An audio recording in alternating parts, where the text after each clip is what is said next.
कुठलाच माणूस या मंडप मधला स्वतःचा रोग आणि स्वतःच मरण टाळू शकत नाही.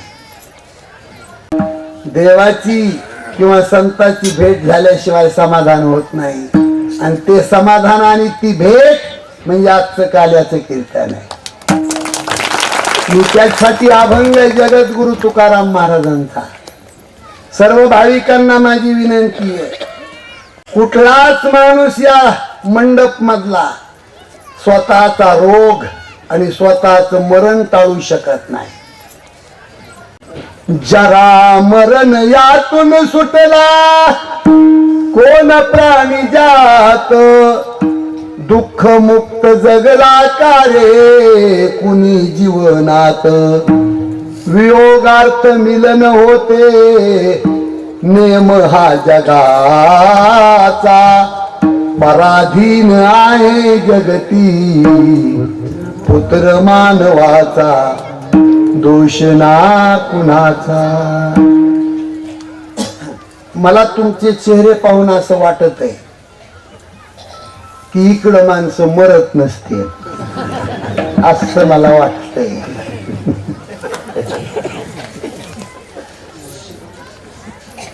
मरण विसरू नये माणसानं, सर्व विसरलं तर चालेल. मरण ज्यांनी डोळ्यात ठेवलंय त्या माणसाचा रस्ता चुकत नसतोय. बुरा किसी को मत कहो खुद बुरा हो जाएगा, अरे ये मट्टी का पुतला एक दिन मट्टी में मिल जाएगा.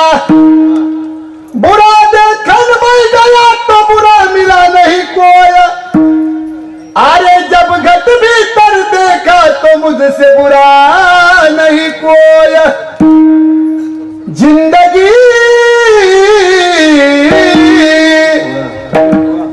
जिंदगी एक किराए का घर है, एक ना एक दिन बदलना पड़ेगा. जिंदगी एक किराए का घर है, एक ना एक दिन बदलना पड़ेगा. जिंदगी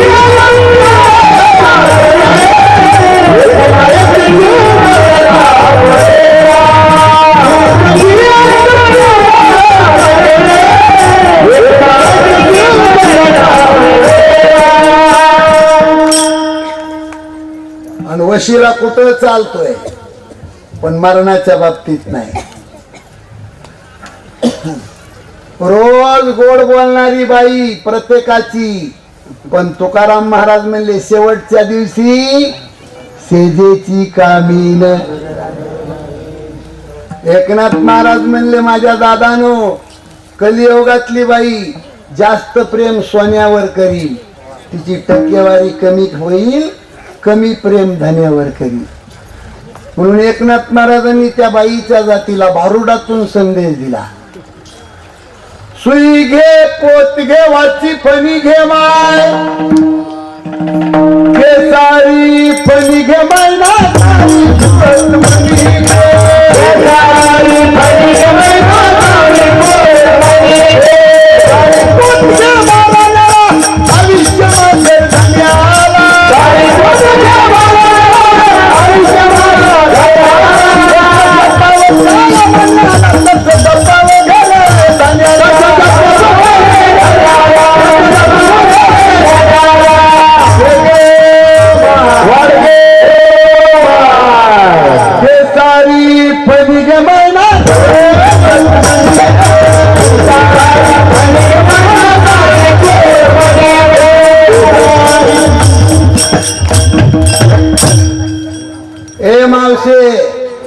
काळी पोत घे बाराण्याला, आयुष्य माग घर धन्याला. जसं जपाव काळ्या मान्याला तसं जपाव घर धन्याला. घे गो माय. हे मावशे, आठवा भरून जोंधळ दे तुझ्या बबीला माझा जुबागे. हौसाय ग कौसाय तुझ्या ताईला जायचं काजळ घे. आराम के है सब संग साथी जब वक्त पड़ा तब कोई नहीं, मतलब के है सब लोग कैसी दुनिया में किसी का कोई नहीं. जब टिकट मिला है ऊपर का डेरा किया स्मशानों में, वहां जलाने वाले लाखों थे, जलने वाला कोई नहीं. अख्खं गाव पेटवायला येते, पण पेटावा आपल्याला लागतंय हे माणसाने विसरू नये. याची जाणीव तुकाराम महाराजाला होती. कलियुगात नक्की मरण आहे. महाराज म्हणले जरी मरण आलं तरी आनंदाने स्वीकारू, पण ओझर मधला हा काल्याचा आनंद प्राप्त करण्यासाठी पुन्हा जन्माला येऊ हे अभंगाचं परिवर्तन. ह्या टाळीचं नाव आहे हलकट टाळी. सगळा मंडप कडकड कडकड वाजला पाहिजे. हा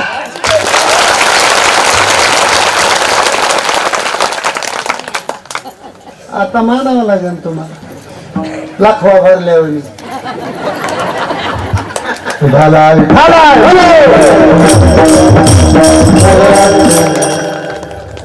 हा आनंद म्हणजे स्वर्गात सुद्धा नाही. तुम्ही फिरून बघा काय समुद्र हो आज ओझर मध्ये. पहिल्याच शब्दात सांगितलं ही ओझरची खरी श्रीमंती. तुकाराम महाराज म्हणले आता मरण आलं तरी आनंदाने स्वीकारू, पण काल्याच्या आनंदासाठी पुन्हा जन्माला येऊ. याचा अर्थ अभंगाची सुरुवात झाली. उपजो निया. महाराज बोलणं सोपं आहे, पण कृतीमध्ये येणं अतिशय कठीण आहे. नामदेव भाऊ बघा तुम्ही, मरण जितकं कठीण आहे त्यापेक्षा जन्माला येणं 10 पट कठीण आहे. जिथं जन्म झाला ना आपला महाराज, जिथं जन्म तितकी गहाण जागा जगात कुठंच नाही. उपदेश मदालसा देह निर्मिला कैसा, आला शिकवण्या वाटा मातेची गर्भवासा. जो पंत ओखता रे पचला कर्म कोटा, अविचार बुद्धी तुझी पुत्र राया दता. पर्ये दे मदालसा सोहम जुजुरे बाळा. अहो मरण सोपय. माईच्या पोटामध्ये काय टीव्ही कूलर फॅन झोपाया कोट होता काय? हा 9 मास कष्टलासी दव्याने प्रसूत झाली. येताची कर्म जाड तुझी मानाड करी. आकांत ते जननीये दुःखे धाय मोकरी. स्मरे त्या हरिहरा ध्याई श्री कृष्ण माऊली. पर्ये दे मदालसा सोहम जुजुरे. गर्भीची यातना रे पुत्रा ऐका पुला कानी. येता जाता येणे पंथे सांगत नाही रे कोणी. अहंभाव प्रपंच हा पुत्रा सांडी रे दोन्ही. 84 जीव येऊनी प्रवर्तले न तक्षणी. पर्ये दे मदालसा सोहम दुर्दुर्य बाळा. मरण जेवढं वाईट आहे त्यापेक्षा जन्माला येणं 10 पट वाईट. काय असतो लहानपणी ते लिकरू उंदरा एवढं, आणि किती घाण त्याची बाबा. 7 अभंग लिहिले ज्ञानोबा रायांनी मदालसाचे 7 अभंग. पण दुर्दैव महाराष्ट्राचं एका बाईने तो अभंग वाचला नाही. 17 बऱ्या पावडर लावी ती अभंग वाच बाईची.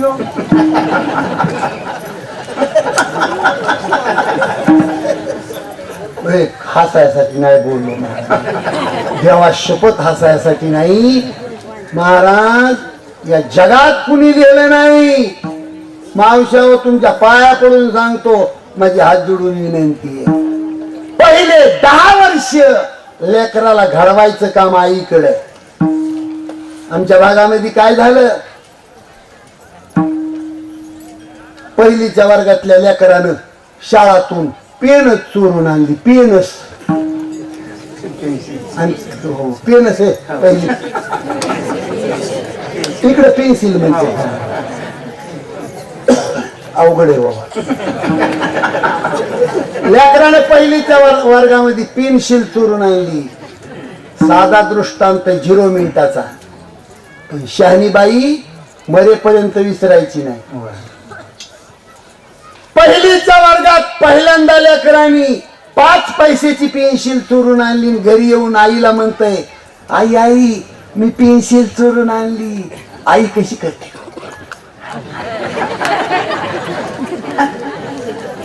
लेकराने पेन्सिल चोरली, आईने त्याच्या हातातली घेतली, दाबून ठेवली, त्याच्या अंगावरून हात फिरविला, त्याच्या गालाचा मुक्का घेतला. केवढी चूक केली बाईने, मला शो कळतय नाही.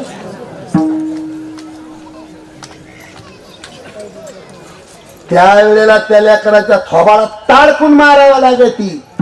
त्याने पेनच चोरली, त्याचा मुका घेतला. दुसऱ्या हप्त्यामध्ये त्याने दुसऱ्या लेकराचं दप्तरच चोरून आणलं. त्याच्या पुढच्या महिन्यात मास्तराचा मोबाईलच आणला पराकाश. आणि तो भारताचा डाकू झाला. डाकू ती कुणी केली क्रांती मावशी? दिसती मावशी त्याला.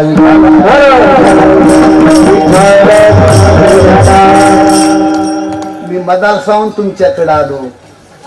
आईने लेकराला शिकवलंय, अति कठीण आहे जन्माला येणं, अति कठीण. मरण सोपं आहे, पण ह्या दोन्ही प्रकारच्या अवस्था तुकाराम महाराज म्हणजे सहन करू. कशासाठी? काल्यासाठी. कारण हा आनंद वैकुंठात नाही, दुसऱ्याच्या. इतके सुंदर गाणारी मंडळी आपल्या दैवाने आपल्याला लागली. महाराष्ट्रामध्ये आमचे नामदेव भाऊ, चिलियाबाळ, भरतजी बाबा आणि दुसरे ते बाबा दत्ता. आणि हे चिलिया नाव कुणी ठेवलंय? भगीरथ महाराज. मृदंगाचार्य तसे. आणि साऊंड सिस्टीम 8 दिवस रामायण केलं. वा, तुमचं लग्न झालं नसलं तर लग्न होईल, आणि लग्न झालं असलं तर जुळे 2 पोरं होते.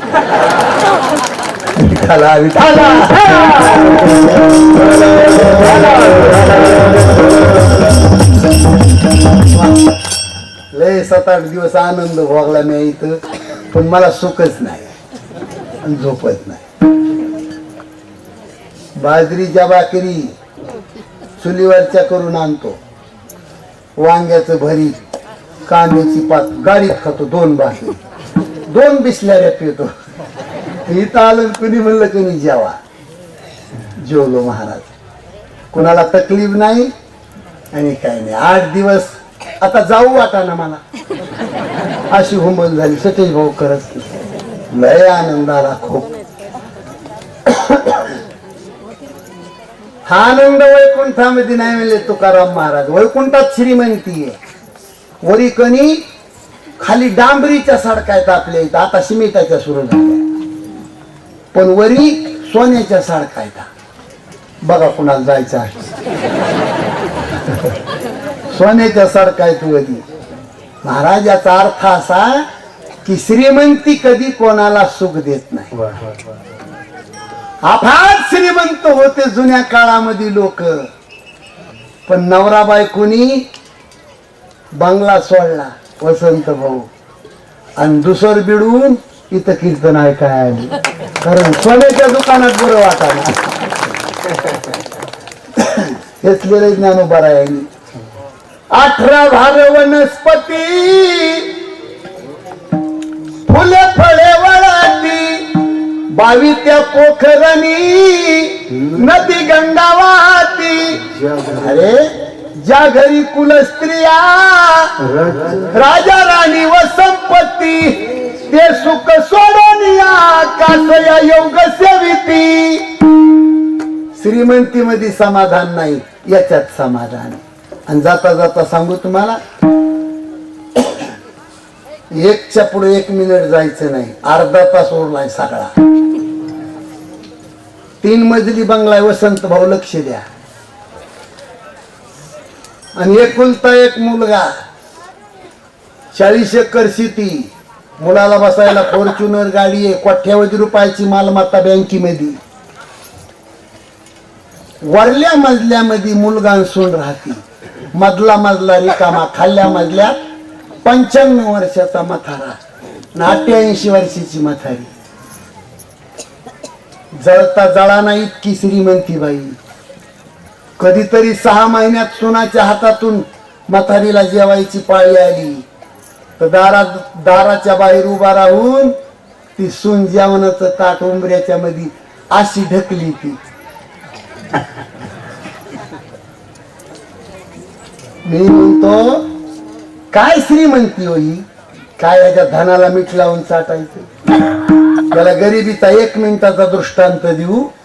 गावाच्या कोपऱ्यावर 5 पत्र्याचं घर, तुराट्याचा कूड, 9 वर्षाची मुलगी, 7 वर्षाचा मुलगा. बाप लोकांच्या इथं साल घालतो, माय खुरपायला जाते. सगळा परिवार सकाळी 9 वाजता घर सोडितो. 5 वाजता हा परिवार घरी येतो. आल्याबरोबर आईने सांगितलं 9 वर्षाच्या मुलीला, ए जनाबाई अंगण साफ करून घे, तुळशी वृंदावनामध्ये दिवा अगरबत्ती, देवाऱ्यावर दिवा अगरबत्ती कर. बापाने 7 वर्षाच्या मुलाला सांगितलं, हे ज्ञानेश्वर सटयान 2 टाळ आणि विनान अंगणामध्ये. लेकरायला जवळ घेऊन हरिपाठ सुरू केला. दिव्यामध्ये वात लावताना मायबापानी पुढं म्हणायचं, देवाची हे द्वारी उभा क्षण भरी. लेकराईनी पाठीमाग म्हणायचं, तेने मुक्तीचारी साधिल्या. मायबापानी पुढं म्हणायचं, हरिमुखे म्हणा, हरिमुखे म्हणा. चिमुकल्या लेकराईने म्हणायचं, पुण्याची गणना कोण करी.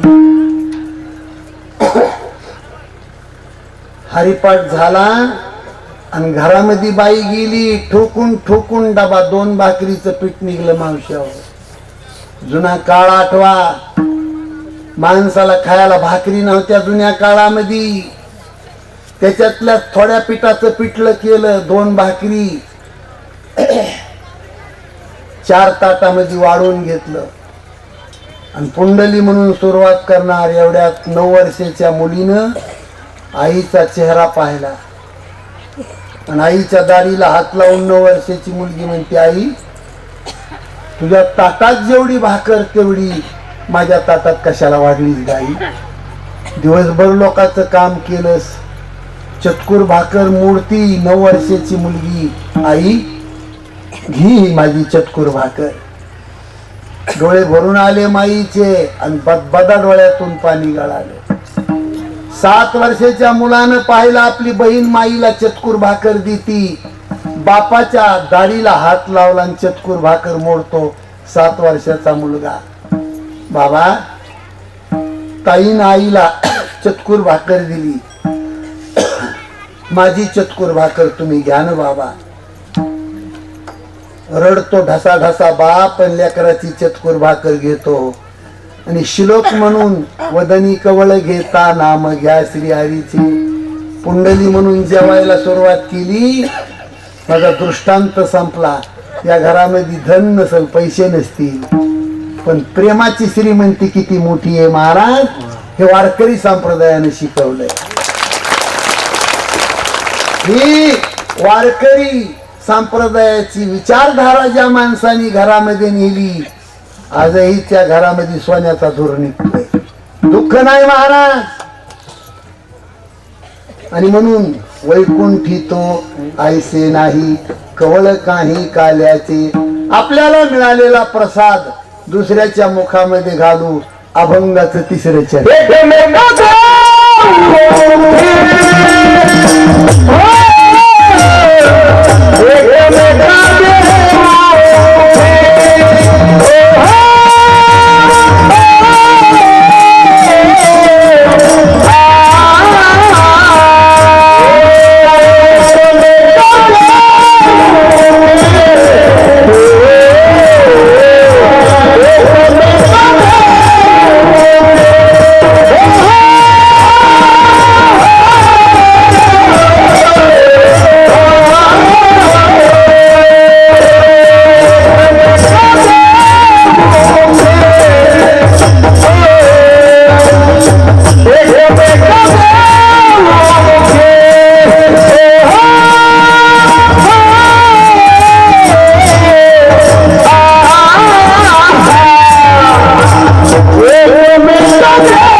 आपल्याला मिळालेला प्रसाद,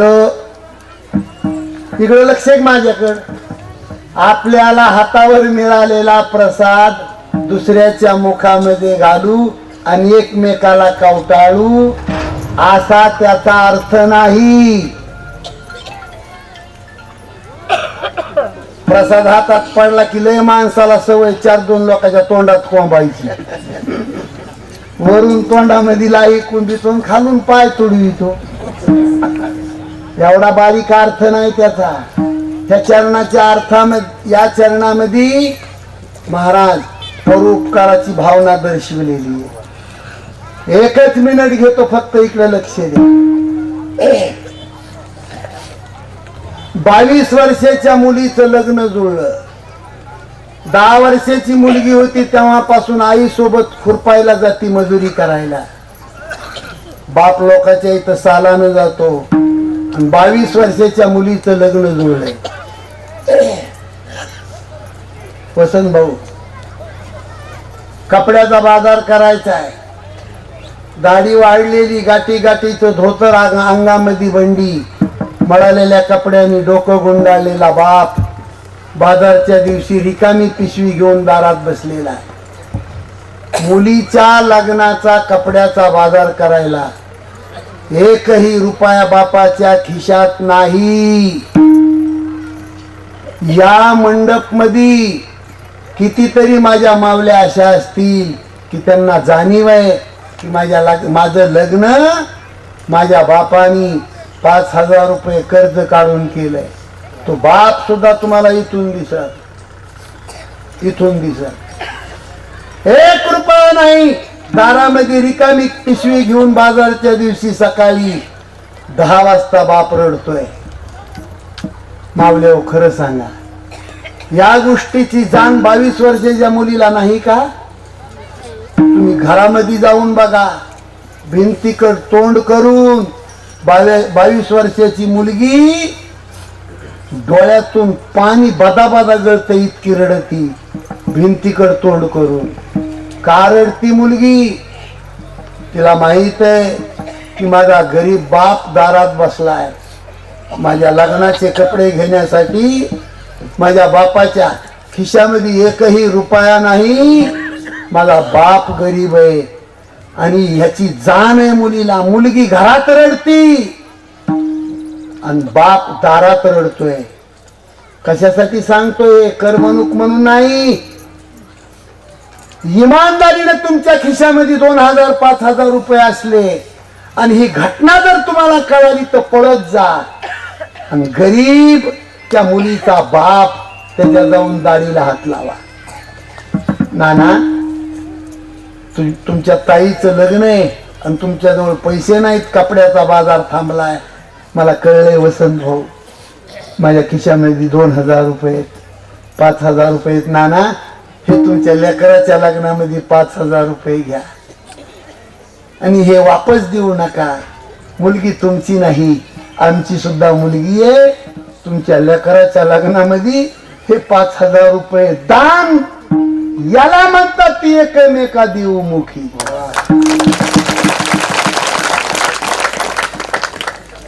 मी नारदाच्या गादीवरून बोलतो जाहीर. गरीबाचं लग्न जर कुठं थांबला असेल ना सतेज भाऊ, तर पटकन जाऊन तिथं लगेच दक्षिणा देऊन टाकतो. यावर्षी 3 गरीबाच्या मुलीचे लग्न आपण केले. या रामायणाच्या कीर्तनाच्या पैशातून 3 मुलीचे लग्न. एका बाईचा नवरा दारू पिऊन रोज पडत होता. सूर्य मावळायच्या टायमाला माझी गाडी आली पलीकडून. त्या मुलीनं गाडी उभी केली. तिची मुलगी लग्नाला आलेली, लग्न जुळलं होतं आणि माझ्या पाया पडली गाडी उभी करून आणि लगेच हंबारदा पडला. तात्या, तायडीचा बाप दारू पिऊन कुठेही पडतोय, लेकराचं लग्न जुळलंय, कसं करू? महाराज सांगू नाही पण हे करून आनंद वाटतो म्हणून सांगत आहे. मला माझ्या जीवनामध्ये काही करायचंच नाही. 70,000 रुपये खर्च करून त्या मुलीच्या लग्नात सगळं अन्नदान आपण केलं.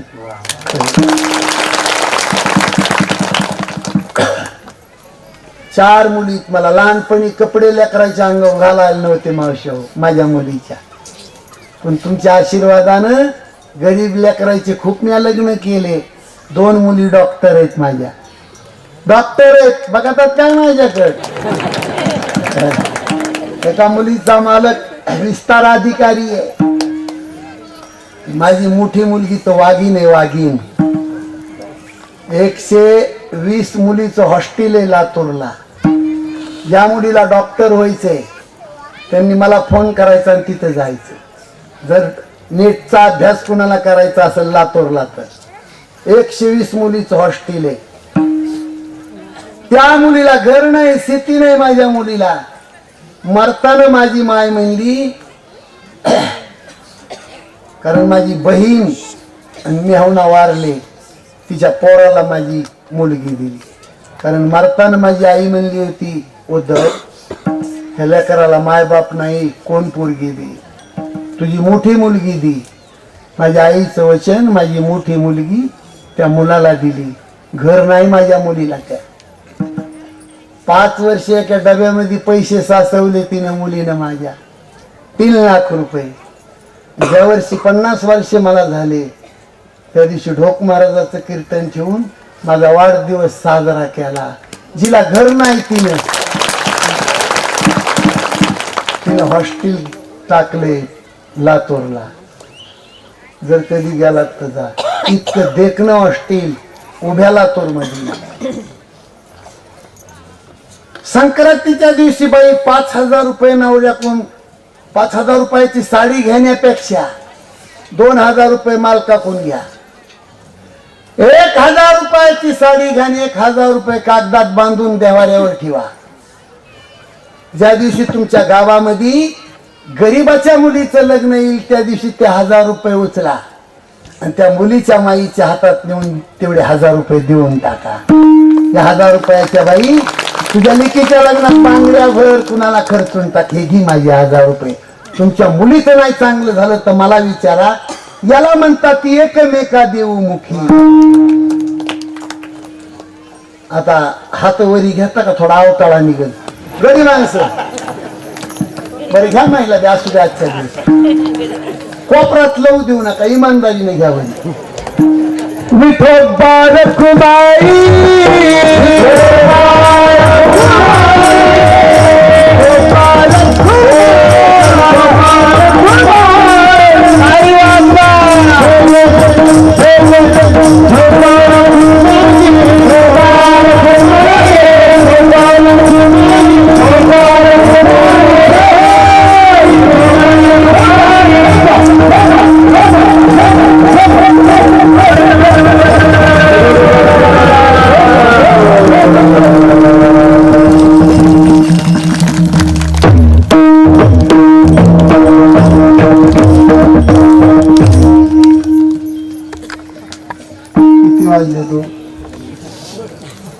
मला किती वाजले. रांगत रंगनी चोलित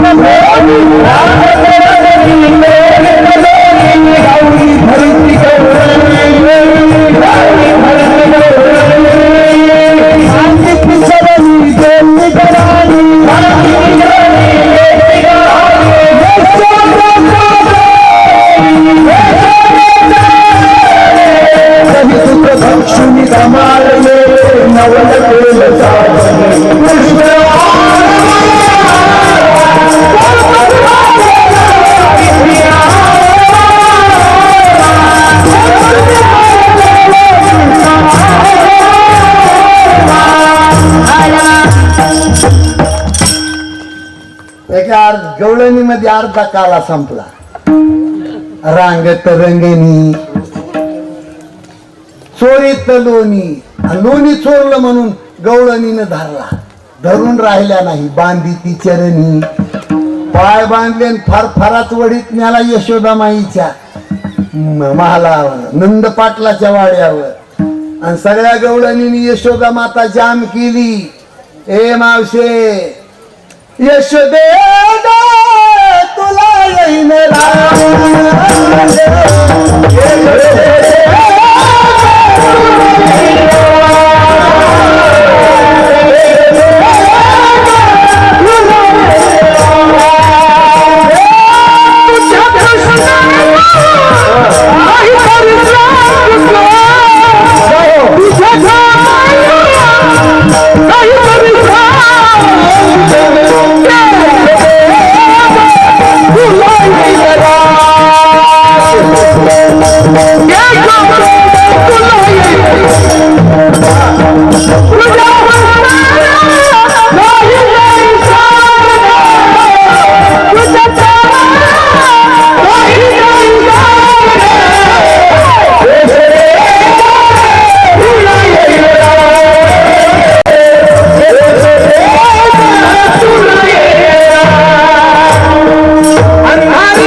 तर शिल्लक आहे, कुठं कट करू, कुठं घेऊ, कुठं वर देऊ. ए मावशे, असलं कसलं काढतंय का तुझं? ए चष्म्यावाले. यशोदा म्हणली काय करताय का ते? महाराजांनी पुढचं चरण म्हणून दाखविले.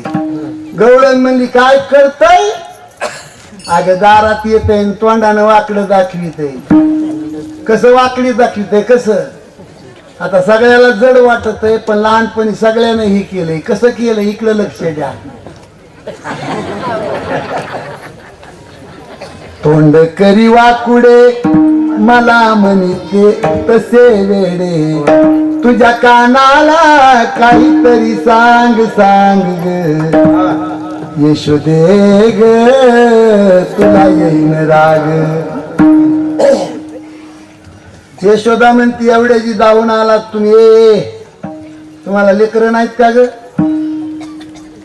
बाळ सगुण गुणाचे तारे, बाळ सगुण गुणाचे तारे, सगुण गुणाचे तारे, सगुण गुणाचे तारे. बाळ दिसतंय गोगुल आनंद, दिसतंय गोगुल आनंद, दिसतंय गोगुल आनंद, दिसतंय गोगुल आनंद. बाळ सांगत राजा राणी, बाळ सांगत राजा राणी.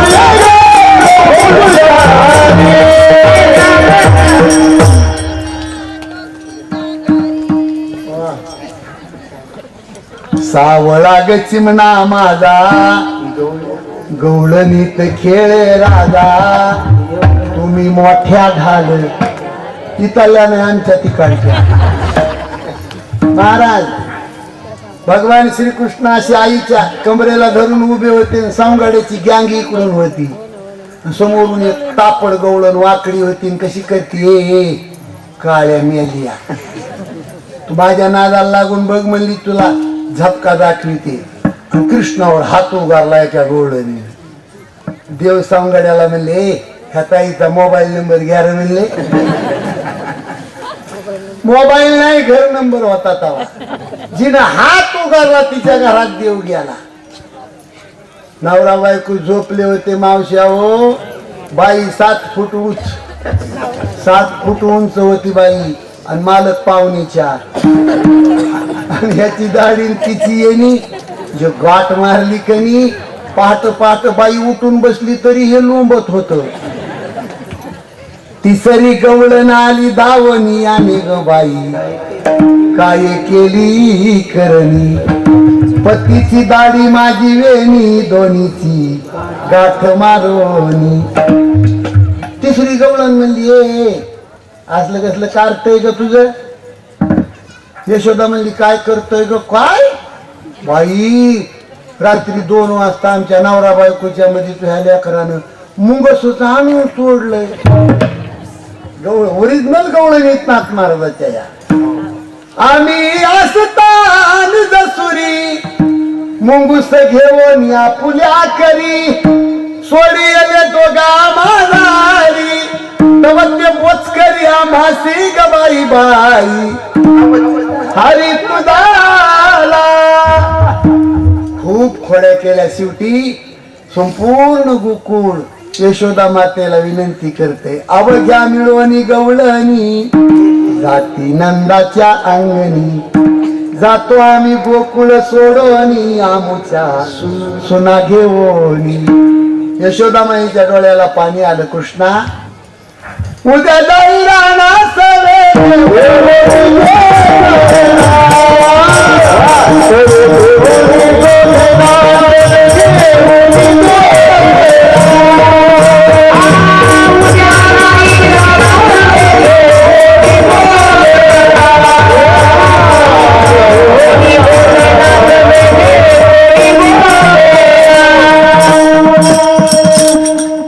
भगवान श्रीकृष्ण संगड्याच्या सोबत गायी चारायला शेतामध्ये जातात. गायी चरत असताना खेळ खेळले जातात. गोड खेळाचे 2 प्रमाण म्हणायचं, सुट्टी करायची. भीमसिंह महाराज भगवान गडकर 40 वर्षे महाराष्ट्रामध्ये काल्याचं कीर्तन केलं भीमसिंह बाबांनी. त्या काळातल्या मोठ्या गुरुजी सारख्या संत लोकांच्या तोंडातले उद्गार आहेत की महाराष्ट्रामध्ये काल्याचं कीर्तन करावं फक्त भीमसिंह महाराज भगवान गडकर, आणि त्यांच्या काल्याच्या कीर्तनामध्ये सतेज भाऊ हे प्रमाण असायचं. हो 4 तास, आणि इकडून 200 टाळकरी, इकडून 200 टाळकरी, आणि भीमसिंह महाराजांनी प्रमाण म्हणायचं. खेळू लागलो सुरकवडी माझी खोंगल खेळू लागलो सुरकवडी माझी खोंगल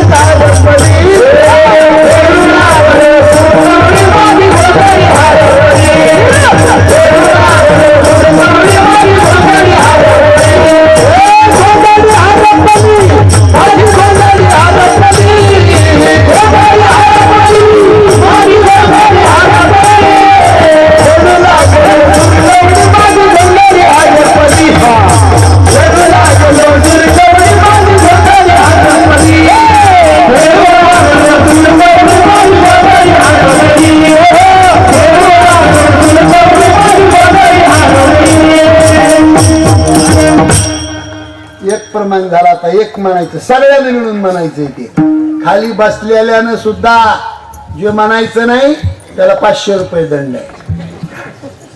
महाराजानं म्हणायचं आबक, टाळकऱ्यानं म्हणायचं दुबक, आणि बसलेल्यानं आबक दुबक आबक दुबक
कमीच, आणि लय झाला खेळ.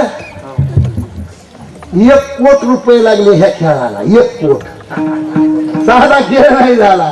म्हणून आता 8 दिवसामध्ये महाराज श्रीमंतीची मस्ती नसावा, भक्तीची मस्ती असावा.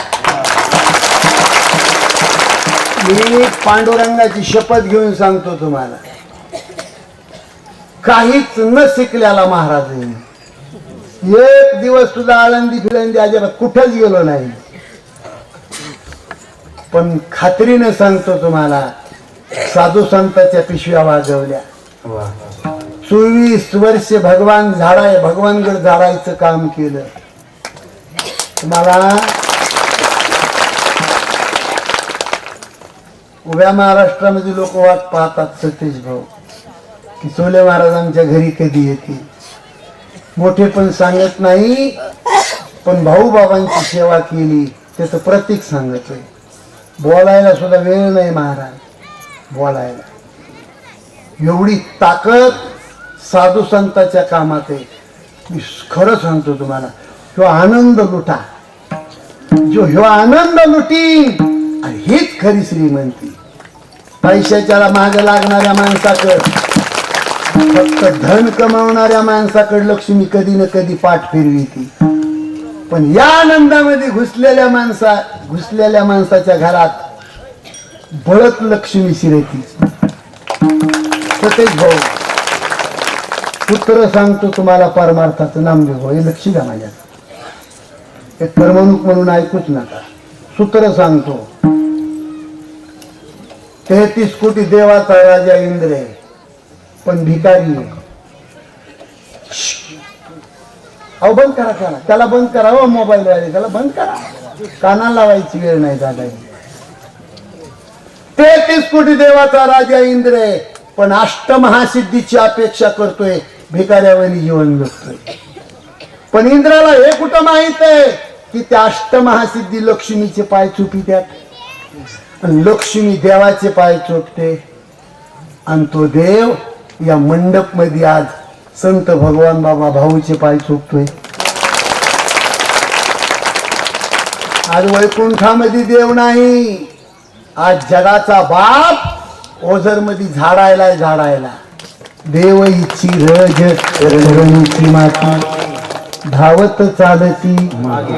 माझ्या मनातले शब्द बोललो आणि मी संत वामन भाऊ संत भगवान बाबाच्या चरणावर नतमस्तक होतो की माझ्या ओझरमध्ये घराघरामध्ये संतती संपत्ती ऐश्वर्य नांदावं, सुकाळ व्हावा या नगरीचा, अशी सदी इच्छा व्यक्त करतो आणि माझ्या वाणीला पूर्ण विराम देतो. ज्ञानेश्वर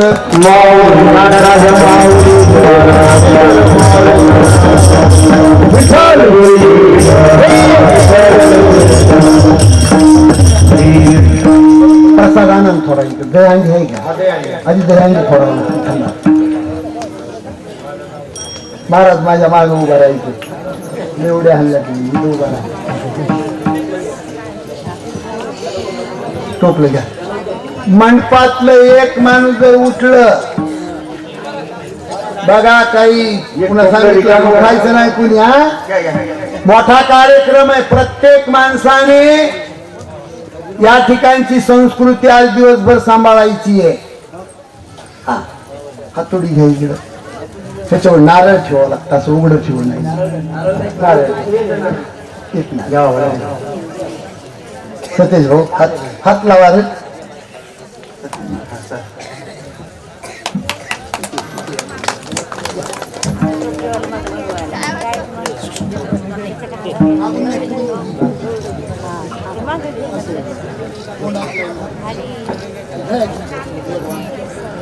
संत भगवान बाबा की जय.